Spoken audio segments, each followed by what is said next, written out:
you visitors are wondering, well, did they just take up an offering? Did I miss it? We have offering boxes in each side of the foyer by the back door, and then out in the agape room as a place to give. So, Undeniably God.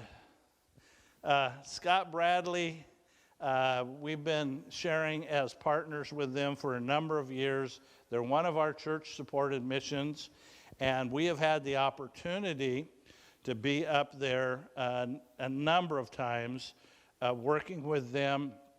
We kind of got a little bit of a break during COVID because they were trying to keep everybody healthy up there.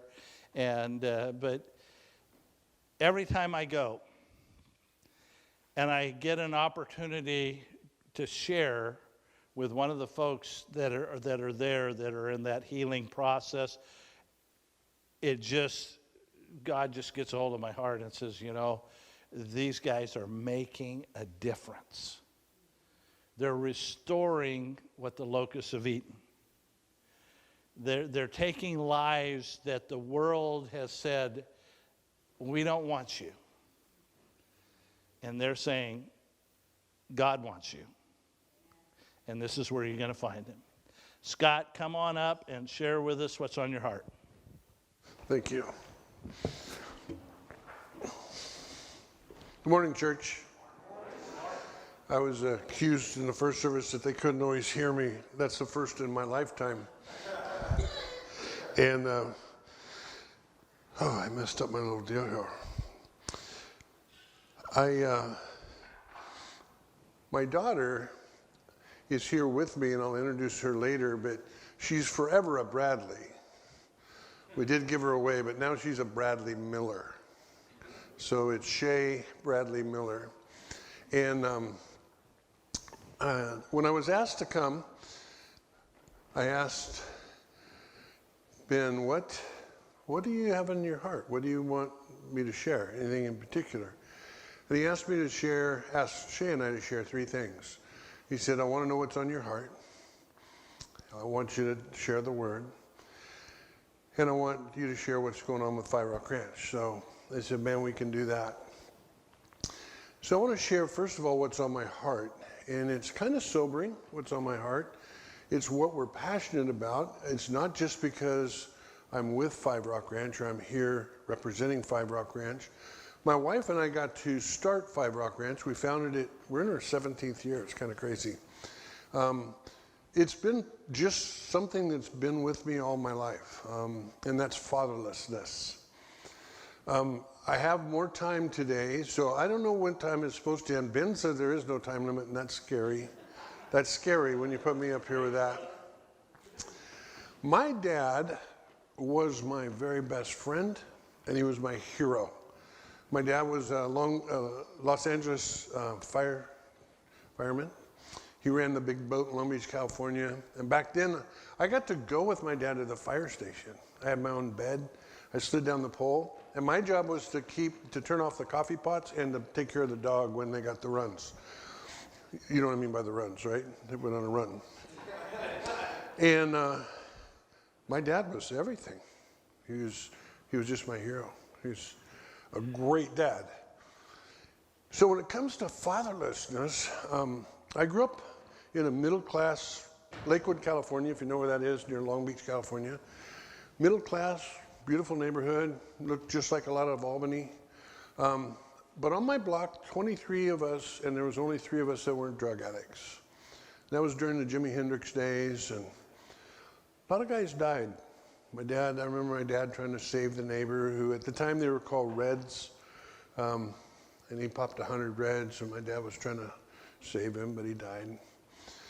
A lot of huffers, that's what it's called now. We called them sniffers, but they were huffing, and they're, I remember last time I saw Bill and Tom Henry, they huffed so much that they couldn't blink anymore. They had to put salve on their eyes and so forth.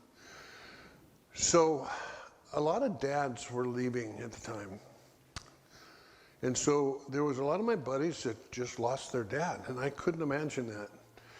So I said, I'll share my dad. So I blamed Five Rock on my mom and dad. I didn't get to share that part in the first service. I would just invite people to come live with us. And my mom and dad let it happen. And what happened is they'd come live with us, and I shared my dad and my mom and my family, and they'd go to church with us. They'd just live our life, and a lot of them got saved, and that's kind of how it happened. And I came up here to Oregon to play football. I played at Oregon State, and I came up here with a guy named Jim Zorn. Jimmy was the Seahawks quarterback. And when I moved up here, I thought I was going to play pro ball, and the shortest version I can tell you is that I got hurt. And so my last year I got hurt and my career was over. And I ended up being a campus life director down in Southern Oregon. And what happened was, campus life, I love campus life, so it's not anything against them, but I kind of went against the grain. Those of you that know me, that doesn't surprise you, but instead of getting the quarterback and the cheerleader and having a big meeting, I was more attracted to the guy smoking a joint under the oak tree, or the promiscuous girl, or the runaways. So anyway, what happened is I wasn't married at the time, and I started taking in runaways. And so I just got kind of known for taking in runaways. And that's what happened. And my wife married into it. And so for 28 years, we did what you know as Five Rock Ranch, kind of out of our home. And so we've always had someone living with us. We did a lot of court cases and stuff. In our last home, we had 70 people live with us over a period of 10 years. So that's what we did. And then we always prayed about a ranch, and we got the ranch. And I don't have time for that today. Ben's heard that story, so Pastor Ben can tell you about it. But it's a miracle how we got the ranch and how that all came to be. But let's go back to fatherlessness, because that's what's on my heart. I couldn't imagine growing up without my dad. And here's some statistics that I want you to know, because I don't know that, and I have to read them because I can't memorize all these. In Proverbs 22:6, the Lord warned us. It's not a commandment, but it is a warning. He said, train up your children in the way they should go, and when they get older, what does it say? They won't depart from it. I believe Satan said, I like that idea. So if I train them up in the way they shouldn't go, when they get older, they also won't depart from it. And so one of the strategies was to break up the family and to bust up the family. These statistics might surprise you.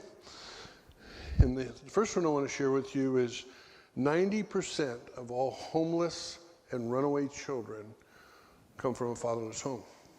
90% of all runaway children are from fatherless homes. 71% of all of our high school dropouts come from a fatherless home.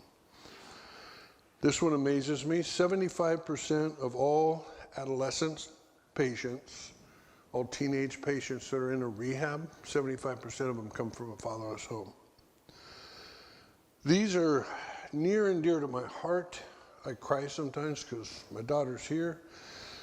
Daughters that come from single moms without a father involved are 53% more likely to marry as teenagers, 711%, that's not a mistake, 711% more likely to have children as teenagers, 164% more likely to have a premarital birth, and are 92% more likely to get divorced. How about this one? 43% of all the children, 43%, almost half of all the children in the United States live without a dad. 43%. And finally, 71% of pregnant teens don't have a father in their life. 71% of all the pregnant teens don't have a father in their life. So it's a big deal. I was asked last service about that. It was sweet. Where did the name Five Rock come from? And it came from David and Goliath. He picked up 5 smooth stones, right? But he only needed 1. And that's why it's 5 rock, not 5 rocks. Okay, it's 5 rock, because it'll play on words. And he only needed 1. And our giant is fatherlessness. And our rock is Jesus, of course, but it's our Father's love. So that's where the name came from. Let me show you another impact of fatherlessness, one that you may not think of, one that you might take for granted in your own home. When a daughter in a functional husband-wife home, a daughter learns how to be a woman from her mom. And then I see a lot of people go, of course. 40% by the age of 4, 80% by the age of 8, and she's done by puberty. The stem of your brain is a place that's just pre-programmed. If you know anything about computers, it's a RAM chip. It doesn't process. It's the part of the computer that when you turn it on, it says, turn on the keyboard, turn on the monitor. So the brain stem just does. It's just pre-programmed and it does. So a daughter, some people call it imprinted, whatever you want to call it. She's imprinted, she's programmed by her mom to be a woman by the age of 12, formidable years. How many of you ladies have something that your mom did, like how she flicked her hair or something, and it drove you crazy, and now you do it? Nobody's answering the question. Yeah, we do that. Young men. Oh, first of all, a daughter learns how, second of all, she learns how to be a woman from her mom, and she gets intimacy, how to give love and receive love from the opposite sex, from her dad, appropriately. How to give love and receive love from her dad. 40% by the age of 4, 80% by the age of 8, and she's done when she hits puberty. A young man learns how to be a man from his dad, and he gets intimacy from his mom. So from the opposite, same thing, 40% by the age of 4, 80% by the age of 8, done by puberty. What happens when you don't do that? What happens when that doesn't happen? I saw Chris, right? Thank you. Thank you for being a great dad. We don't get to see that all the time.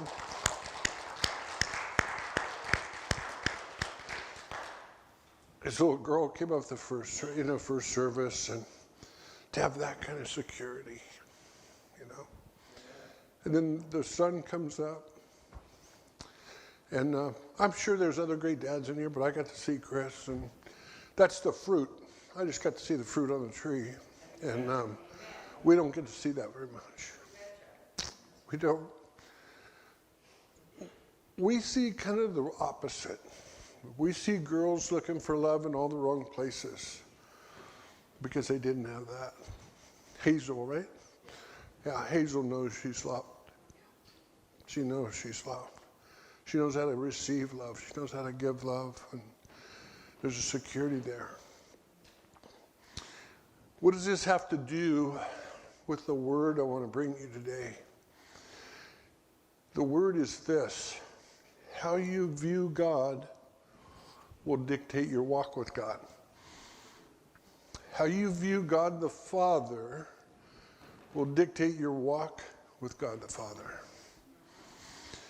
If you grew up in a home where dad was angry and cruel and harsh when you did something wrong, you tend to put that on God until you learn the truth. If dad was absent, he wasn't there for you, he didn't pay much attention to the family, too busy chasing success or whatever, then God's too busy for me too. God depended on his model. Children are gifts from God. They're treasures that we get. And we raise them as unto him. Sobering, isn't it? It's sobering.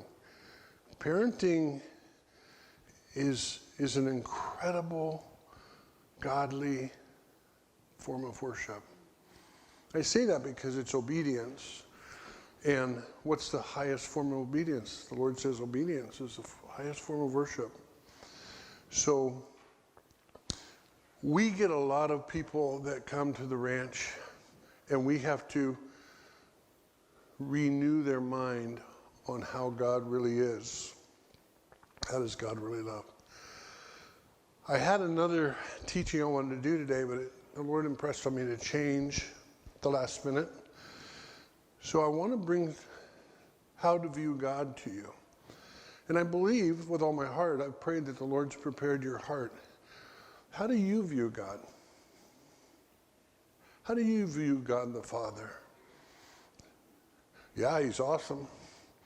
He's the creator and the sustainer.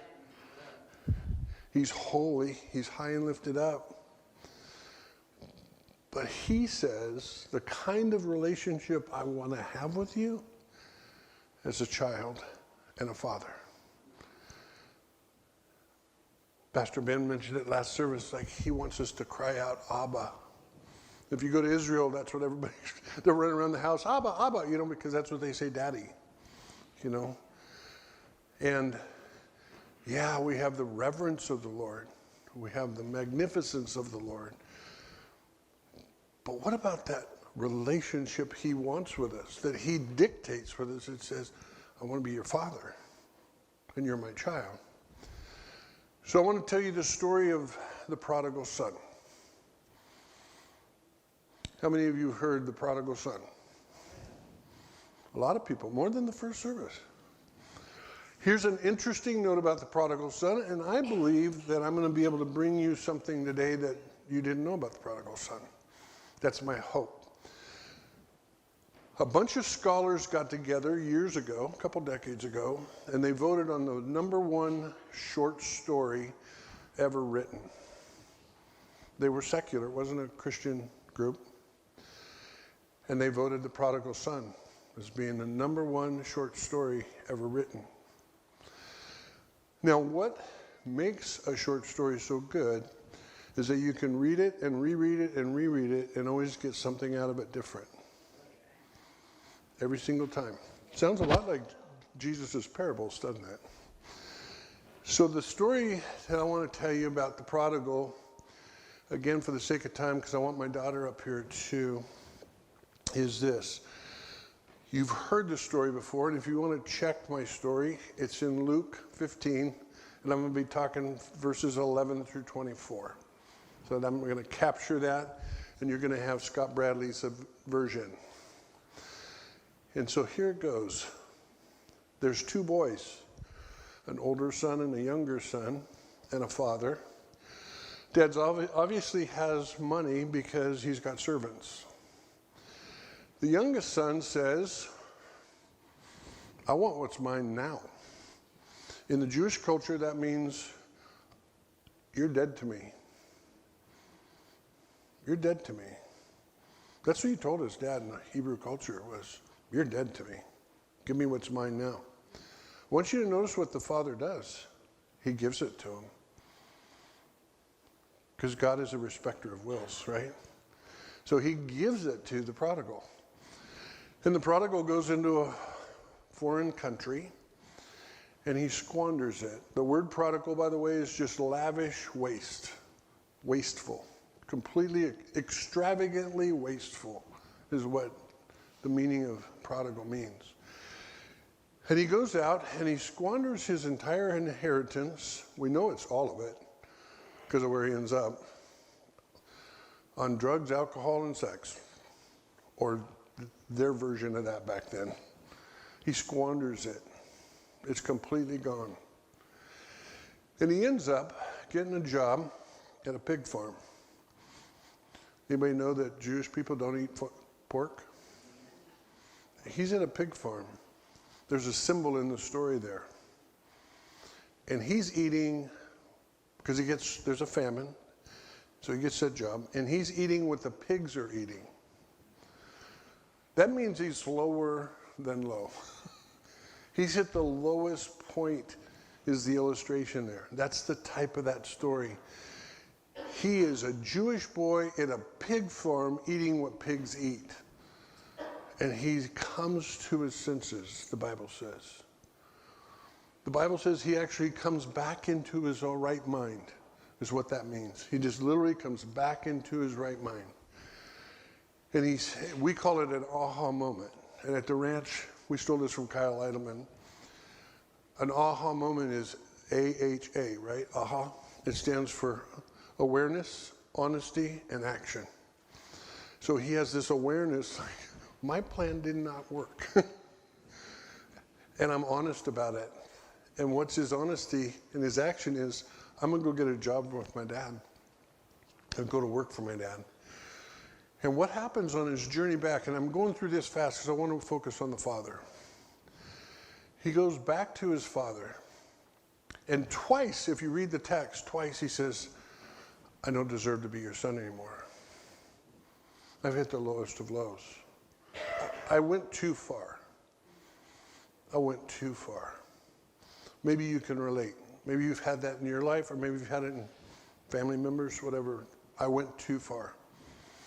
I don't deserve to be your son anymore, so I want to go to work for you, so I can at least have some kind of quality of life. So he's rehearsing.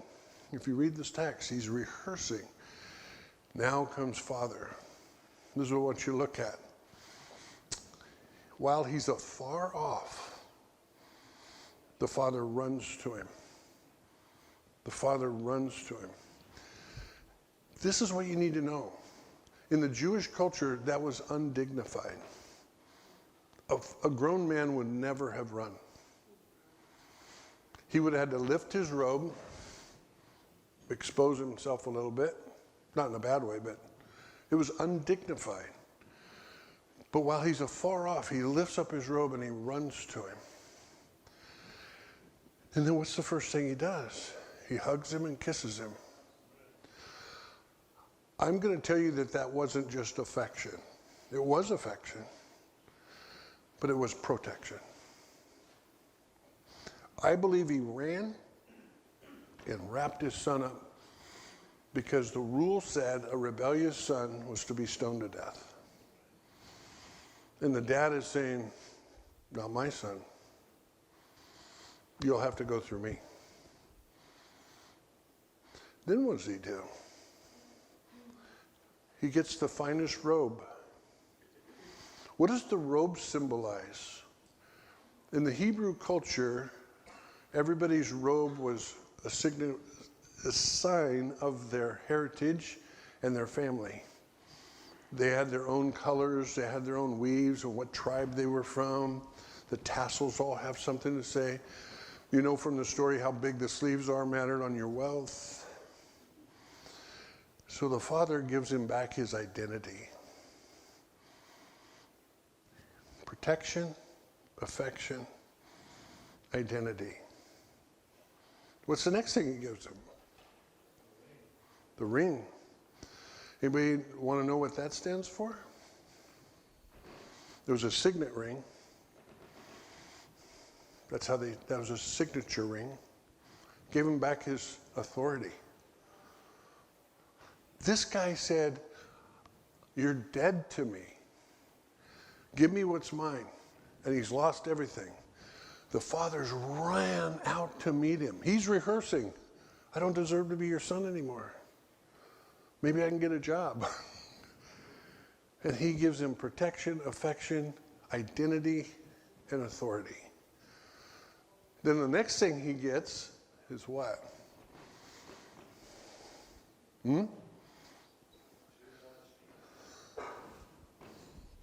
Sandals. He puts sandals on his feet because in the Hebrew culture, only slaves went barefoot. Only slaves didn't wear shoes. Only the servants didn't have shoes. So what's he telling him? Remember, we have a spirit of sonship. He says, you're not going to work for me. You're my son. Always will be. Always have been, always will be. And then he throws a party for him. We won't get into the older brother because we don't have time because I want my daughter to share with you. How many of us still struggle when we bow our head to pray? When God says to Moses in Exodus 34, 6 and 7, that's the place of first mention. It's the first place in the Bible, and that's the place Pastor Ben will tell you you're going to get the most information of what that means. So Exodus 34 and 6 and 7 is when Moses is saying, I want to see you. He says, well, you can't, you'll die. So he sticks him in a rock, and he says that I'm compassionate, I'm gracious, I'm not mad, I'm slow to anger. I abound in love, and I abound in forgiveness. And so what he's saying to him is, I feel with you. That's what compassion is. I actually feel with you. I want to help you for no reason other than I love you. I love you. I'm not mad at you. And I'm overflowing with love and forgiveness. And then we have the prodigal story. We have Jesus. We've robed in Jesus' righteousness. He's given us authority and power over demons, right? And we're called to be adopted and be God's children because of our relationship with him. So and Jesus is the one telling this story. And the last thing I want to do is tell you this. Jesus says, if you've seen me, you've seen the Father. When we pray, do we remember that? Do we really see him as Abba? Or do we easily see him just as Yahweh? But we also need to see him because he wants that relationship with us. So what I want to do is at the ranch, the hardest thing we got to do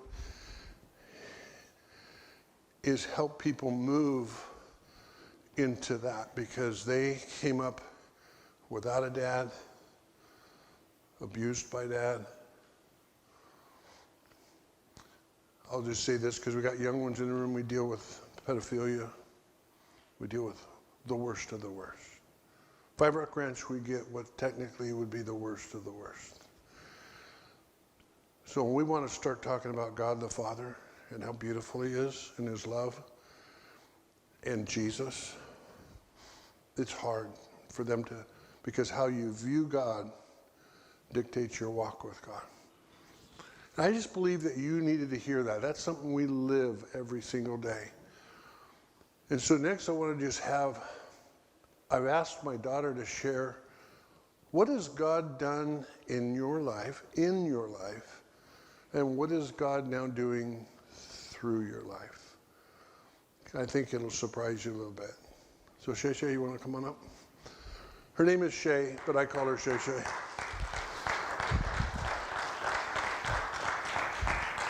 And I also want to just let you know that she is the women's ministry director, so that's what she does at Five Rock, besides being my precious daughter. So.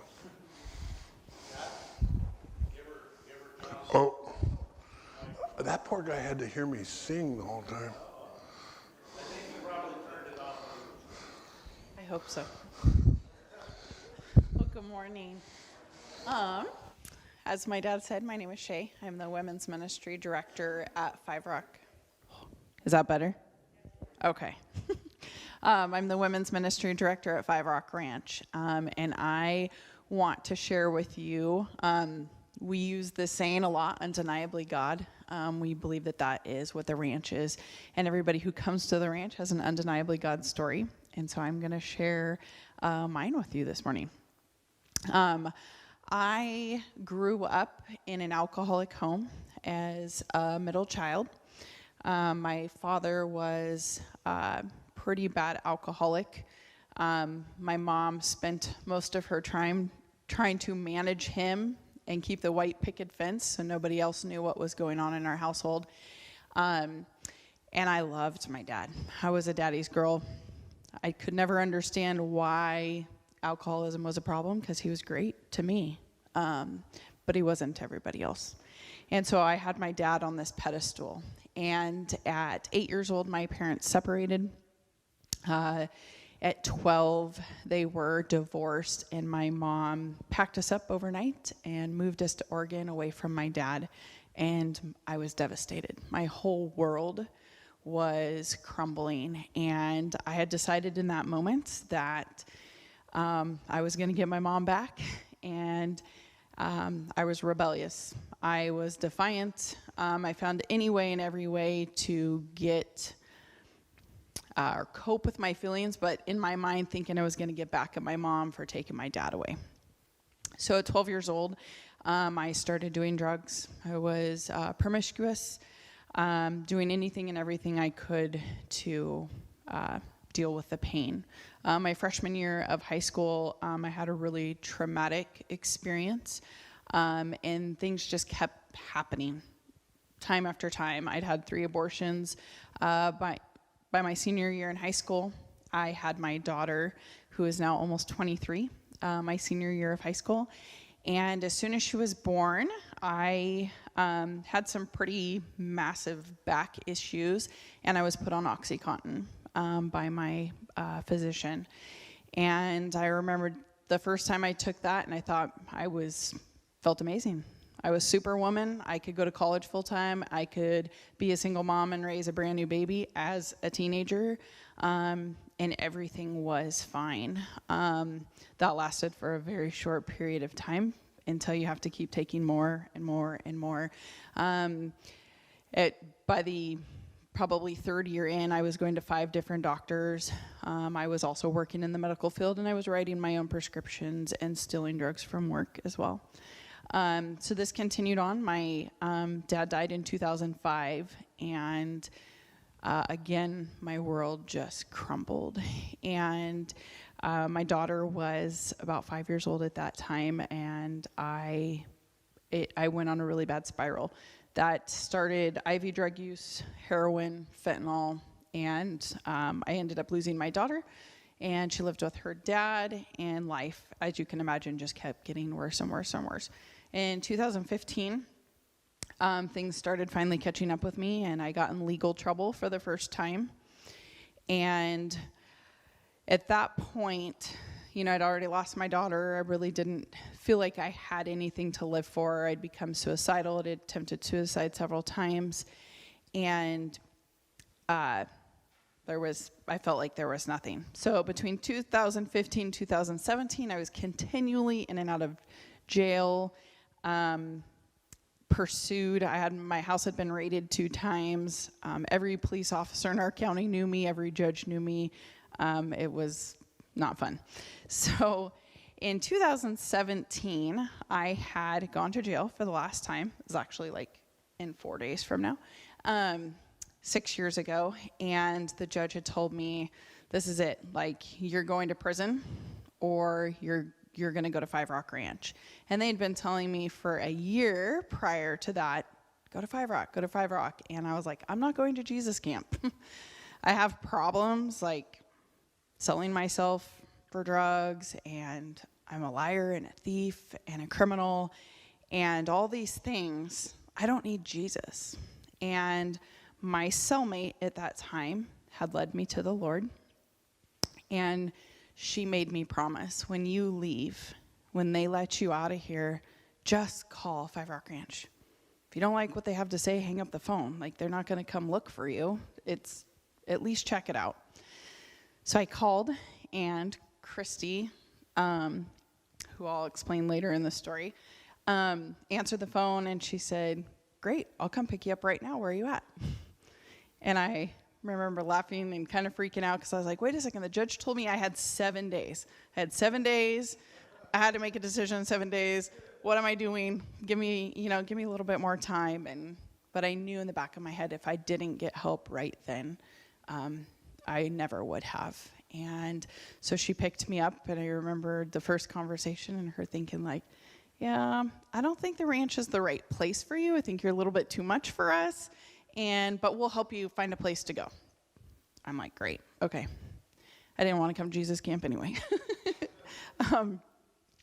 God had other plans.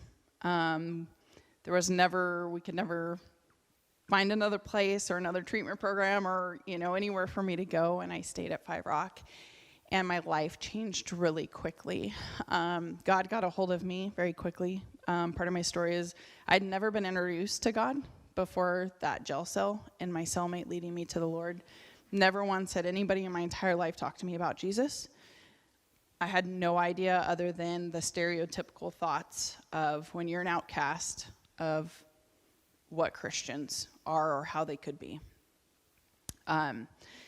And so this was all new to me. I was hungry. I knew for the first time in my entire life, I wanted something different. My daughter had never seen me sober one day of her life, including the day she was born. And I knew I wanted something different. I didn't want to die anymore, but I didn't know how to do it. And at that point, I had just made the decision, okay, I'm going to do, for the first time in my life, I'm going to listen to somebody else. I'm going to do whatever somebody else tells me, submit, surrender. And my life, like I said, radically changed in that first year. At the end of the year, I knew God had given me a calling, and he told me that I was going to do missions. And like a lot of us, we're like, okay, God, I heard you. I'm going to make it mine. I heard you say missions, and I'm going to go to Ecuador. And thought that I was going to be able to go and use my medical background and knowledge and not need a license because it's a third world country, and they wanted my experience. So I packed up. I went to Ecuador, and I was there about 5 days, and God told me to come home. And I was devastated because I was like, but God, this is what I want. This is what I want. And he said, but you don't work for yourself. You work for me. And these aren't the girls I want you working with. I want you to go home, and I want you in your own sandbox because people know who you were, and they're going to know who I am when they see you. And I didn't want to be in Yamaha County. I did not want to be anywhere around the people that I'd hurt, the embarrassment or, the shame that I carried from, being on the local news, or people in the community that I had stolen from or hurt. And I didn't want to face it. I wanted to run from it. And God just told me, it's not your story, it's mine. And I need you to go back. My dad, so Christy, who I was telling you about, who answered the phone, is my mom. Scott is my dad, and they legally adopted me 4 years ago. So whenever I talk about my dad, I'm like, I have to clarify because yeah. So my dad had picked me up from the airport, and I told him, I said, Dad, I think God told me I'm supposed to come home and be the women's ministry leader. And him and my mom both were like, yeah, we think so too, but we had to wait for you to listen to God and it not be us telling you that because it's not what I wanted. But I knew at that time God had changed my heart, and I knew exactly what I was called to do. So over the next couple years, I was raised up in ministry and discipled and took over the women's ministry. And I also do family ministry, so our single moms and kiddos, which is another funny God story because I told God I'll do anything, but I'm not doing kids. Like, that's not my calling. Out of our past of I couldn't even raise my daughter right, God. You want me to lead other people's children? But again, God's ways are so much higher. And not only do I get an opportunity at the ranch to lead these women, I have a mission, and I want to walk alongside life with them, but I want to teach them who God is personally and practically, who he created them to be, so that they can abide with him, because we can't abide with him if we can't get the first two right. Because like my dad was sharing, if God is an angry or distant God, I have a really hard time believing that I am a king or I'm a princess of the Most High King, right? Or I am loved and I am accepted, that I am secure and significant. I have a hard time believing those things if I don't believe God is not only holy, but he's loving and gracious and kind and patient, and redeeming and restoring, right? So I have the opportunity to do that with the women. I also have an opportunity to do that with all the young girls that live at the ranch. And that is something that gets me emotional, and I'm super passionate about, because I think all the time, how would my life have been different if somebody would have come alongside me at 11 years old and told me that I was loved and who I am, and that I do have a father that loves me, my life would have been really different. And so I get the opportunity all the time to meet with these young ladies and teach them these things. And ironically, again, undeniably God, I also have security clearance in the jail that I was always in. And I go into the jail and mentor girls in jail. I also work with the judge who told me I was the worst person he'd ever worked with in his entire career. And now we laugh.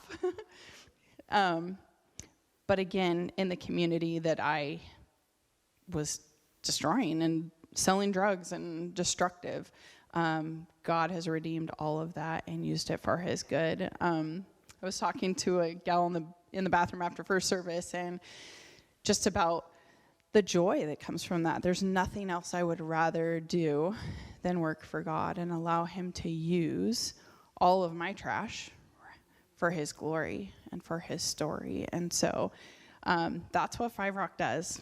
We have single moms, women, men, as my dad was telling you guys about, that come who were living in tents, who were homeless, who were addicted to drugs, who come from very broken, different walks of life and say, I'm done. Like, I need to know how to live life a better way. And we all know Jesus is the only answer, right? And so they come to live at the ranch for 1 to 3 years. I explain to people, come live with my family. It's not a program. It's not an institution.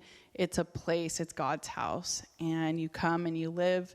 There's no cost. And you're immersed in Jesus. Everything we do, we teach godly parenting. We come alongside these moms and these women and, again, show them that there's a better way to live with Jesus. So, thank you for letting me share. It's such a pleasure to be able to share those Undeniably God stories, because it's definitely the answer. Jesus is definitely the answer. So thank you, guys.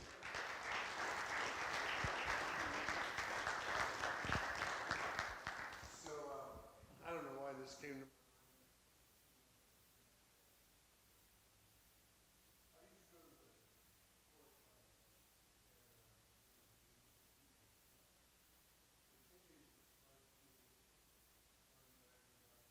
the law and stuff, but so I was mentoring her, and we were kind of the daddy-daughter team, and the court was gonna release a woman from jail to us, and Shay hadn't been in the courtroom where it was ever a good thing.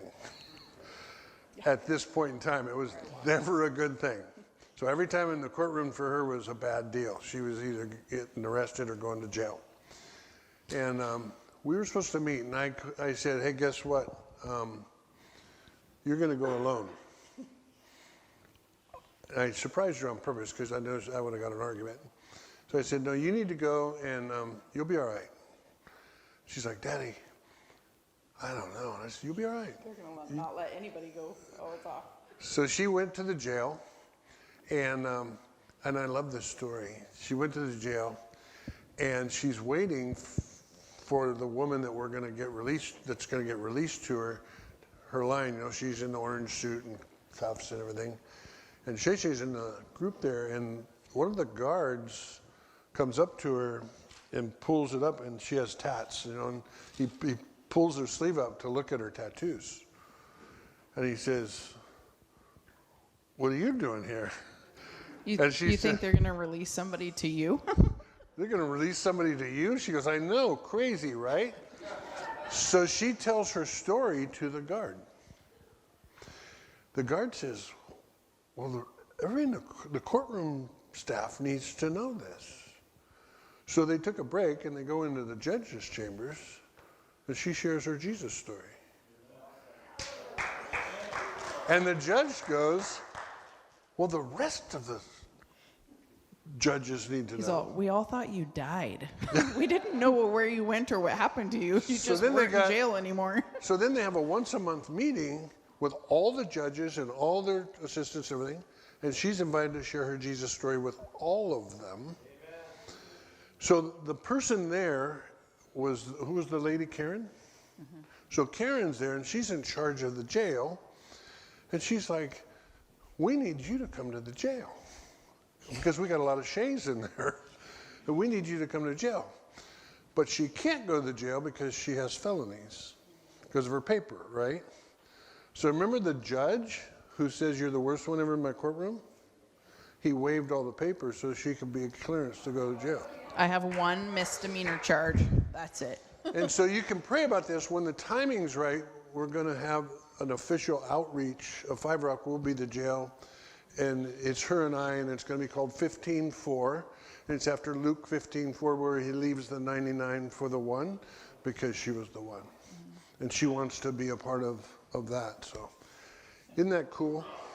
Isn't that cool?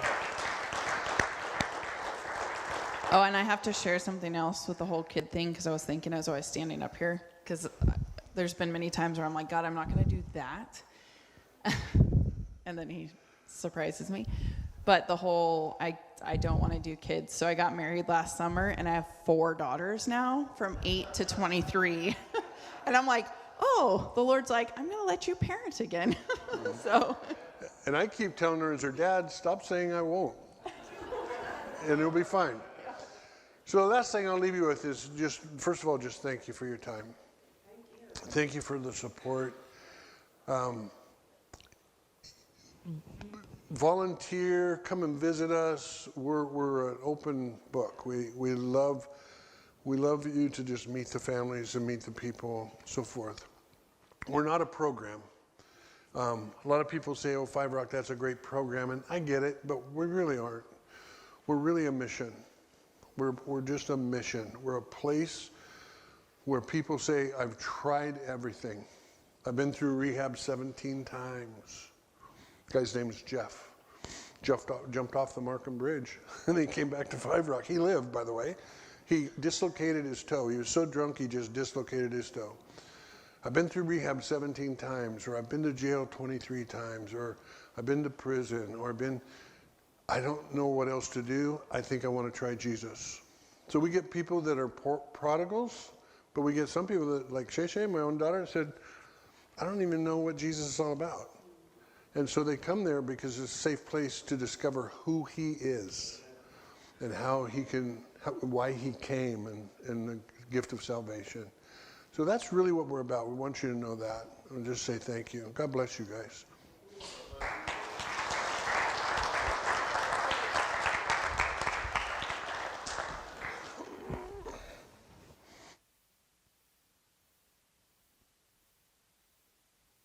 Undeniably God. Amen. We're going to come to communion right now. Communion is undeniably God. He's talked a lot about the Father.